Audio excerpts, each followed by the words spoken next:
আসসালামু আলাইকুম বন্ধুরা। তো বাসার জন্য একটা লাইট তৈরি করলাম। তো লাইটের এই কেসিংটা আমি ভাঙড়ি থেকে এনেছিলাম।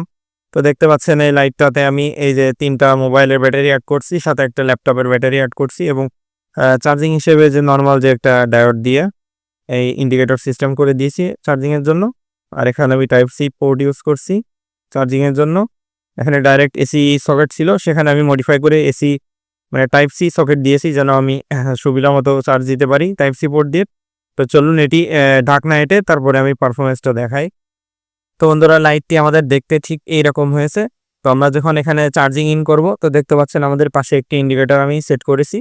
যখন আমি টাইপ সি পোর্টটা ইন করব, সেখানে একটি ইন্ডিকেট করবে লাইট জ্বলার জন্য। দেখতে পাচ্ছেন এখানে ইন্ডিকেট করছে, তার মানে আমাদের চার্জ হচ্ছে। এটা আমি খুলে ফেলি। এই হলো আমাদের লাইটটি। তো এই পাশে আমাদের সুইচ রয়েছে। তো চলুন লাইটটি আমরা ওপেন করি। তো এটি ফোল্ডিং সিস্টেম, দেখতে পাচ্ছেন এভাবে করা যাবে। তো আমি সুইচটা অন করি। এটা 2 স্টেপ, এই একটা, এই আরেকটা পাওয়ার। দেখতে পাচ্ছেন এই লো, এই অফ, এই লো আর একটু হাই। তো এগুলো আপনারা সাধারণত দেখে থাকবেন। তো আমি ব্যাটারি দিয়ে মডিফাই করে নিয়েছি, মোবাইলে ব্যাটারি দিয়ে। দেখতে পাচ্ছেন এটা অনেক উঁচু করা যায়। সম্পূর্ণ একটি ফোল্ডিং সিস্টেম লাইট। তো আপনারা যারা এই ধরনের লাইট তৈরি করতে চান, তারা এটি সহজেই তৈরি করতে পারেন মোবাইলের ব্যাটারি দিয়ে। ধন্যবাদ সবাইকে। দেখতে পাচ্ছেন কত সুন্দর একটা লাইট হয়ে গেল মোবাইলের type C port charging system. ধন্যবাদ সবাইকে।